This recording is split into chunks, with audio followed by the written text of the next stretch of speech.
What the senior advisors advised the president on the bill that's before the Congress tomorrow, the Speaker's bill, is that we would recommend vetoing that. So that is the bill. That is the bill. Well, that's what we have recommended. That is what I've stated. But the fact is, Speaker Boehner, the bill that you're referring to is not going to pass the Senate. That's been clear. Leader Reid of the Senate and the Democrats have said very clearly and very obviously that that bill is not going to get the vote. So, so that's a nice academic and hypothetical discussion, but the fact is that bill is not going to pass. My understanding is it will pass the House tomorrow, and the Senate will not pass it, and Senator Reid's bill's in the Senate, and there's going to have to be some compromise, assuming Senator Reid's bill, which is unclear yet, whether that will pass the Senate. Okay, all right, fine. But the hypothetical question. All right, Chamber of Commerce today endorsed the Boehner bill. Well, that's unfortunate, because all I've heard it surprises me, because I did not know that, because I talked to Mr. Donahue a short while ago, and he said he was sending a letter to the Hill to basically encourage them to come to agreement, and didn't indicate to me that he was supportive of a deal that wasn't going to pass the Senate. So I guess it's a political statement by the Chamber. But what I've heard, Al, from every CEO over the last 6 months I've had this job, and especially in the last couple of days, and heard from Mr. Donahue, is we need certainty. We have to stop this short-term decision-making by Washington of kicking the can. And right now, with a difficult economy, the worst thing we can have, once again, is another one of these crises where the American people are brought to the point, and businesses are brought to the point, of a possible default of the U.S. government in a time when our economy is very challenging. I understand your position, but I've talked to some of those Tea Party House Republicans. They don't care. They say there's no way in the world will they accept a compromise. Well, you can't get it through the House. So you may be forced, if the president is forced to choose between vetoing a bill because it doesn't give the kind of certainty he wants, or default, which will he choose? Well, I don't think that you should go to the extreme part of a caucus and say that that's going to be representative of the American people. It's a pretty big part of that caucus. Well, if it's my way or the highway, and that's what the House of Representatives has become, that's a rather unfortunate situation. I don't believe that's it. That part of the House caucus is not representative of the entire caucus. Remember, there's 434 members of the House of Representatives. There aren't just 30 or 40 or 50 in that part of the caucus that you're speaking to. You mentioned CEOs talking to you. Yeah. They've done it rather quietly, though, haven't they? You're the liaison of the business community. Are you disappointed that Wall Street and other members of the business community haven't more publicly hammered Boehner and others for some kind of a balanced package to avoid a crisis? It's unfortunate that the business interests have not stepped forward as loudly as they should have over the last number of years. As this deficit was run up, absolutely. I think you've had a silence from the business community to the political establishment over the last number of years. That's been unfortunate. Let me ask you, in case you do hit a showdown, if you will, in 6 or 7 days, the president has said that his lawyers don't like Bill Clinton's idea that he could unilaterally ignore the debt ceiling. Is that option, that possible Bill Clinton recommendation, is that totally off the table if you don't get? I think, look, Bill Clinton was a great president. I had the opportunity to serve his cabinet, and I think he taught constitutional law about 40 years ago. But I think he's probably a much better political leader and government leader than he is a constitutional lawyer. The lawyers that the president is consulted with, and just about universal constitutional law experts would tell you that the idea that the president could somehow ignore what is a congressional obligation, and that is to extend the debt ceiling, is not a realistic answer. Let's talk about some of the specifics for a second. I know a lot of controversy over what you discussed or not, but if the president could get a deal, not now, it's not going to happen in a week, but in the fall, for $800 billion of additional revenue, if somehow that were to happen, would you still be willing to increase the eligibility age for Medicare, to means tested, to gradually raise the Social Security age, and cut the cost of living? There were a whole host of things that were talked between the Speaker and the President and trying to come to a deal. No doubt the President feels strongly that in order to address the deficit, you must have a balanced approach. And that's going to mean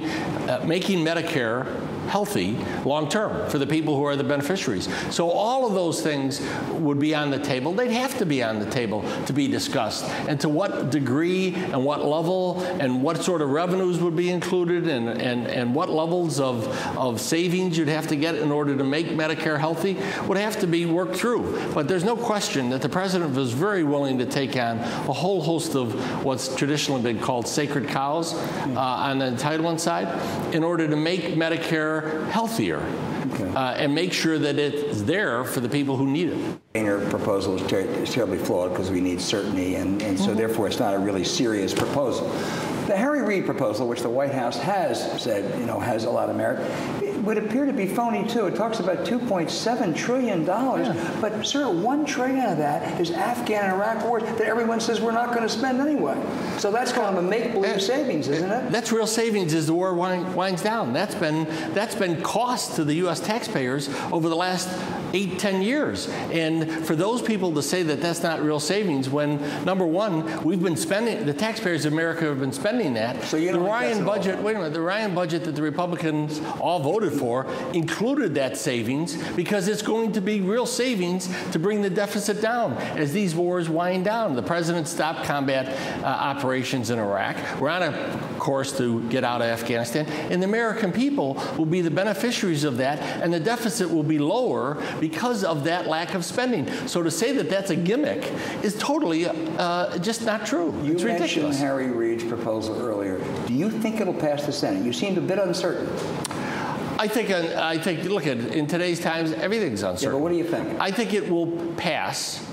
I believe it will grow in its bipartisan support because it's the only plan that truly has a large number of real savings and has a path also with a committee that's real that can bring additional savings because, let's be honest with you, all of these numbers, we need much larger savings and a balance of additional revenue so to bring the deficit down. It'll ultimately get Republican support, you think? I think, no, I wouldn't say that as it is today. That would get a large number of Republican support. I believe it will because I think it's going to be very clear very shortly that the plan that the House of Representatives will pass tomorrow will not get the level of support that's needed in the Senate. You have to be prudent and plan for all kinds of contingencies, which this administration is doing. If there should be a failure to increase the debt ceiling, would bondholders be paid off first? We will follow what has been the plan that every other administration, Democrat or Republican, has prepared for if in the unlikely situation that would occur. The Treasury Secretary will speak to that at some point as we get closer to the date and lay out exactly what that process would be. But I'm not going to speculate on exactly what that will be. It'll be on August 3rd, Social Security checks are planning to go out. Can you guarantee that widow out there who lives month to month, who has to plan that on August 3rd she will get her Social Security? I believe that will occur because I believe that we will not have a situation. But if we don't increase the debt ceiling? I wouldn't want to be in a situation to be speculating about something that would cause uncertainty to a senior citizen who may or may not have enough uncertainty in their lives today to give them extra stress. They probably have enough stress right now with other things going on in their lives to have me speculating about what may happen. Let me tell you what some Republicans tell me. They say this president, we don't take serious the veto threat because he has repeatedly retreated. He said months ago, clean debt ceiling. That's all that's acceptable. Back down on that. He has said a package must include revenues. The Reid proposal, no revenues. He has repeatedly backed down. He'll back down again. They should not underestimate this president looking out for the American people. And the fact is, they should do their job. They should be in a position right now that they would be passing serious deficit reductions with a balanced plan, not just on the spending cuts so that the American people would end up having less services alone by government. And this president has been very consistent about the need to shrink the size of our government and shrink this deficit, but in a balanced way. Now, whether Congress will have the courage to present present such a plan remains to be seen. You agree he has retreated on the debt ceiling on revenues? No, he has not. He said there has to be revenues. The Reid package has no revenues.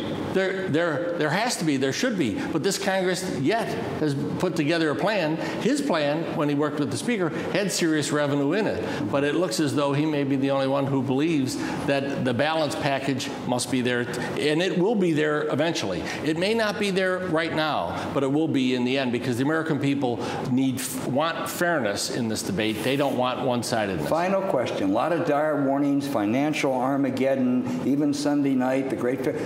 Actually, the markets seem to be doing all right. Treasuries are actually rallying today. Maybe certain investors have more faith in our political system than some people in this town. That's a good sign. It is. There is a certain confidence in America, and albeit our democracy may at times be an ugly process, in the end we seem to do what's right. Bill Daley stands with those. You think the debt ceiling will be increased by next Tuesday. What are the probabilities? Tell me that. I find it incomprehensible that the Congress will not do the job that they're obligated to do. You're not going to give me numbers on the probability. I'm not going to give you numbers because I don't bet.